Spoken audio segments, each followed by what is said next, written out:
Borrador definitivo está en el aire y lo dejamos a su consideración.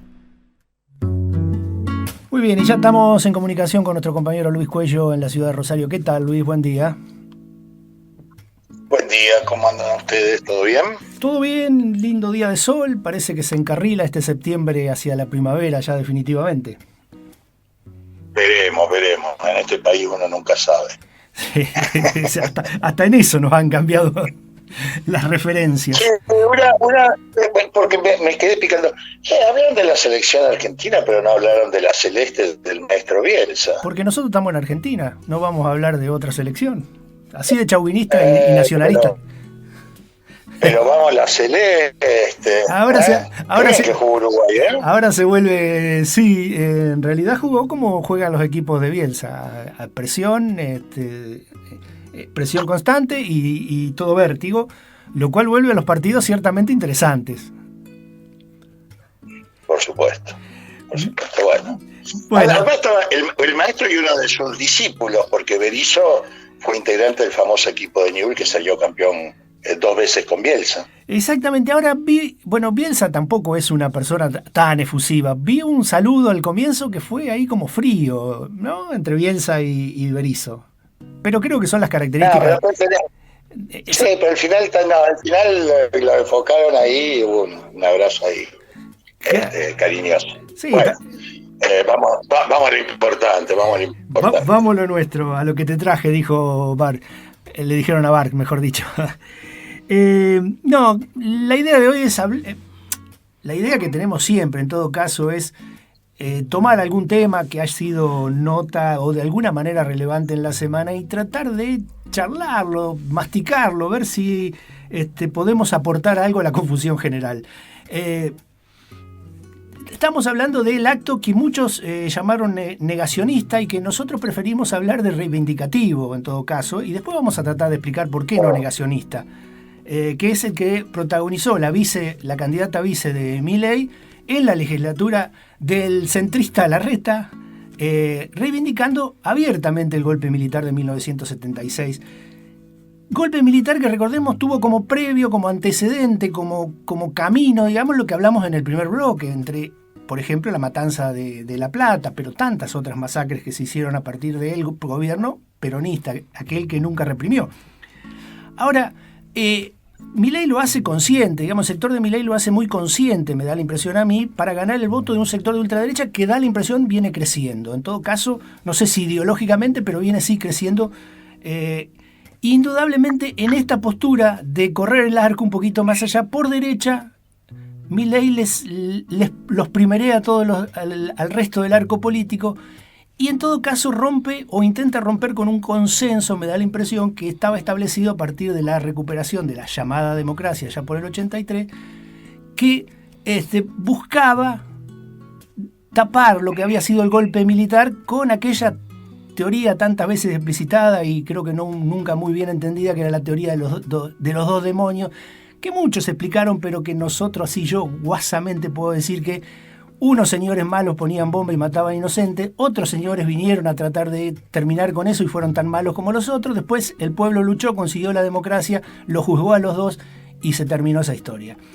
Esto dicho así tan guasamente por ahí, no sea todo lo explicativo que debiera ser, pero sirve para el tiempo radial que tenemos. Lo cierto es que esta teoría me da la impresión, no sé Luis si vos coincidís, tapaba algunas cuestiones. Básicamente ponía a todos en la misma bolsa, pero aparte evitaba hablar de las verdaderas razones del golpe. Digamos, quiénes ganaron, quiénes pidieron el golpe, quiénes lo financiaron. Esos nunca pasaron por un tribunal, esos nunca tuvieron problema y siguieron haciendo negocio y siguieron ganando dinero con la dictadura y después de la dictadura. No vamos a dar nombres, pero muchas de las grandes fortunas de hoy se hicieron en ese momento y no se hicieron por el esfuerzo, sino por la complicidad con ese régimen nefasto que fue la dictadura militar. Milei rompe con eso en todo caso y reivindica abiertamente el golpe militar. Por eso no es, me parece, negacionista, porque él no niega que hubo una guerra y que hubo muertos, pero la reivindica. Las Fuerzas Armadas actuaron como debieran actuar. Habrá habido algunos excesos, no hay problema. Era el costo a pagar. Entonces, es interesante y también ver por qué llegamos a esto. De aquella movilización y aquella bronca y aquel nunca más y no volverán, a esta situación que nos pone ante un antecedente muy peligroso. Entonces hay que ver ese camino. ¿Por qué llegamos a esta situación en todo caso, Luis?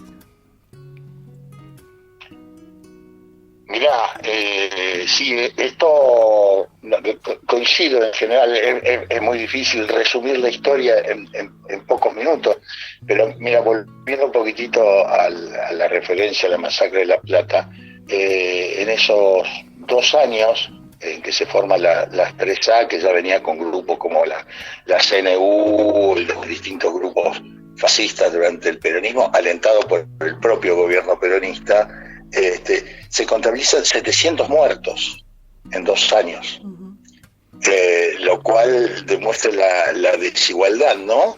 En esta represión estatal y paraestatal, porque la 3A fue, como lo hemos dicho otras veces, fue generada dentro del Partido Justicialista. Y entonces Villarroel toma un elemento que es los muertos por la guerrilla, que ameritaría hasta casi otro espacio, porque yo personalmente nunca adherí con la acción de estos grupos, me pareció siempre totalmente equivocada, pero como decís vos, no es un problema de negación, es un problema que utiliza ese elemento para reivindicar absolutamente el golpe militar y a los militares. De hecho, y además una aclaración, esto que vemos ahora es como que este sector saca la cabeza, ¿no? Parece ser que envalentonado por la cantidad de votos que sacaron, saca la cabeza, porque son grupos que han existido siempre en la sociedad argentina. Está el currículum de esta mujer Villarroel visitando a Checolás, visitando a militares genocidas. Su padre fue inclusive oficial de las Fuerzas Armadas en la Operativa Independencia en Tucumán, anticipando todos los mecanismos de desaparición, tortura y muerte. Y sí, a mí me da la impresión, como vos decís, que ellos están pegando en ese nervio, porque siempre existió un sector en la Argentina, a mí me ha pasado, pero durante años, y creo que muchos de los que nos escuchan también, encontrarse con alguien que diga, acá lo que hace falta es que vengan los milicos, qué sé yo. Entonces, siempre existió, y me parece que lo de Milei y Villarroel lo que intentan hacerle es consolidar este sector de derecha, robarle también a la Bullrich parte de este sector para decir, bueno, nosotros nos plantamos así. Y obviamente merece todo nuestro repudio, pero dentro del repudio también me parece que habría que reflexionar también sobre otras cosas y cómo fue el devenir de la historia. Claro, hay una cuestión interesante de ver, es ante esta situación, porque es cierto lo que vos decís, los Villarroel existieron siempre, Milei seguramente, y creo que si uno le dice a Massa qué es lo que realmente piensa, va a decir que está de acuerdo, digamos. Pero es la primera vez, me parece, que un candidato con posibilidades de ser presidente se expresa de esta manera abiertamente. En este caso la candidata, pero Milei no debe estar lejos de esta, por supuesto debe apoyar absolutamente lo que hizo y dijo su candidata. Entonces, ante esto está la nula participación que han tenido los organismos de derechos humanos, la mayoría de ellos, ante esto. En general lo han dejado pasar por alto, y uno tendría que ver también el derrotero de esos organismos de derechos humanos, que en su momento fueron la expresión más alta de la lucha contra la dictadura y después por justicia, y que hoy están absolutamente adaptados al régimen y no han dicho nada ante esto. Sí, hay que aclarar igual, porque hubo una movilización del Encuentro Memoria Verdad y Justicia que convoca a muchísimos organismos de derechos humanos. Cuando uno referencia organismos de derechos humanos, casi siempre comete una injusticia sin querer, y es que se referencia, por ejemplo, en madres y abuelas de la línea que fue más cooptada por el kirchnerismo. Por ejemplo, el caso Estela de Carlotto, que salió a decir que bueno, que era algo que no había que darle entidad, de lo cual se plegó obviamente todo el PJ para decir no hay que movilizar, no hay que hacer olas, etcétera, etcétera. Sí, en realidad es un sector minoritario ese, y hubo otro sector que sí movilizó, etcétera. Igual también habría que abrir una discusión sobre, bueno, sí, movilizamos, hacemos lo que se puede, pero quizás estaría bueno encontrar otras formas. Tampoco es que tengamos la respuesta, pero tenemos la inquietud de que muchas veces terminan siendo ya cuestiones más bien rutinarias, que no ayudan a discutir esto en sectores más amplios, incluso en sectores de la juventud, porque estamos hablando de que Milei, este espacio, es un espacio que fue muy apoyado y muy votado por sectores muy amplios de la juventud. Sí, y de la juventud pobre también, sí. ¿No? Sí, uno se tendría que preguntar por qué llegamos a esto y cuál fue el derrotero de llegar a esto, ¿no? Claro. Porque se restablece la teoría, mejor dicho, se restablece y se intenta restablecer la teoría de un demonio, pero en el marco de esta teoría de los dos demonios. Pero yo vuelvo a decir, así como cuando hablamos de Milei, del fenómeno Milei, nos preguntábamos de qué nos asombramos, ¿no? También tenemos que analizar esto desde esa óptica. Primero por una cosa que dice Liz, digamos, y no solamente, y más amplio. Pensemos que a partir del 83 para acá, toda la intención de los gobiernos ha sido preservar a las Fuerzas Armadas, y ha sido un largo camino de impunidad, porque recordemos, la obediencia debida, el punto final, el indulto, la complicidad de la justicia. Bueno, nos referíamos la semana pasada a este tema de los juicios biodegradados o extendidos en el tiempo, pero más que eso, fíjense, nosotros el año pasado tuvimos una discusión, publicamos notas sobre esta famosa película 1985 que generó todo un gran debate, y la reivindicación de esa película obviaba un pequeño problema, que esa película restablecía nuevamente la teoría de los dos demonios en la boca de Estracera, que además tenía esa intención y esa política. Y entonces, al sostener este sistema represivo, fueron cómplices no de alguna manera, directamente, en permitir que todo este sector siguiera existiendo, ¿no? Y probablemente siga existiendo, porque, dicho en otros términos, de eso se trata la lucha de clases.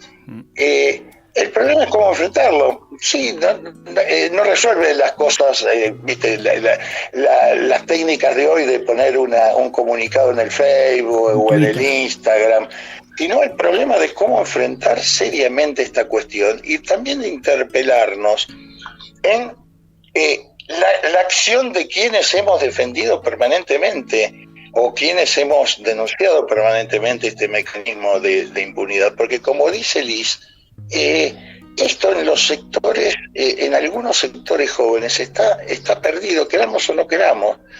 Puede ser que, para dar ejemplo, en las escuelas más de la clase media progresista, intelectual, subsista, y está muy bien que subsista, ¿no? Eso es lo que da resultado, que la Argentina haya un hecho inédito en el mundo, que 40 años después de la dictadura se siguen haciendo estas fantásticas y multitudinarias marchas del 24 de marzo. Pero yo, por ejemplo, charlando con algunos docentes de secundaria, me decían, en algunos casos, los pibes de hoy, y en escuelas donde se ha trabajado este tema de la dictadura es tan lejano como en la Segunda Guerra Mundial. Claro. Y entonces esto nos plantea el problema, y también ha sido un interés permanente de muchos organismos, como dice Liz, cooptado por el Estado, cooptado fundamentalmente por el kirchnerismo, hablar mucho del pasado, pero no vincular ese pasado con el hoy, claro, con las represiones actuales. Ese es su problema. El otro problema es que se está hablando, y está bueno que se hable y que cada vez que se diga, de las atrocidades de un gobierno militar que ocurrió hace 50 años atrás, junto en el marco de que la gente ve que en estos 40 años de supuesta democracia no se ha solucionado ninguno de sus problemas, más bien se ha acrecentado. No se habla de las atrocidades de estos 40 años de supuesta democracia. No llegar a fin de mes, por ejemplo. No, y hay que decir, me parece, y esto es algo que uno siempre trata de destacar, que los 30.000 desaparecidos no peleaban por esta democracia.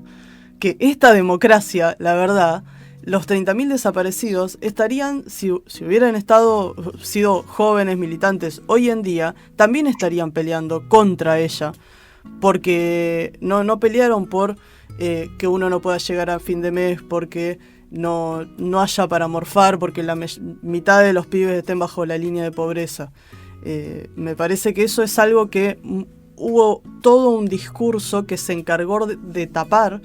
Incluso en esto que decíamos cuando hablábamos de la masacre de La Plata, ¿no? Se decía que los 30.000 desaparecidos habían sido pibes inocentes que peleaban o por el boleto estudiantil o por alfabetizar en las villas, tratando de, sí, poniéndole un manto como de santidad, y eso la verdad que no ha ayudado en nada a la hora de perdurar en un discurso de memoria real. Para nada, por eso, porque y vos marcas un tema que es muy interesante, que daría para mucho, ¿no? Creo que hay que dividir lo que es el régimen político que se llama democracia, ¿no? Que es el que está siendo repudiado por un amplio sector, ya lo hemos charlado, quizás algo del voto de Milei exprese eso, la abstención, el voto en blanco, ¿no? Esa cosa de repudio que sale frente a la casta política, frente a los negociados, frente a todo esto. Hay que dividir eso de lo que son las libertades democráticas, que es la que nosotros defendemos, ¿no? Entonces, cuando se mezcla todo eso, indudablemente da un caldo de cultivo como para que estos sectores levanten la cabeza. Sectores que, decimos claramente, hay que enfrentar, y hay que pensar, como dice Liz, cómo enfrentarlo, porque si suponemos que solamente con el voto vamos a resolver este problema, me parece que estamos equivocados, y me parece que eso plantea un debate mucho más amplio, que es decir, cuál es la realidad, qué es lo que está pasando, y también cuál ha sido nuestra acción y cuál tiene que ser nuestra acción en el futuro.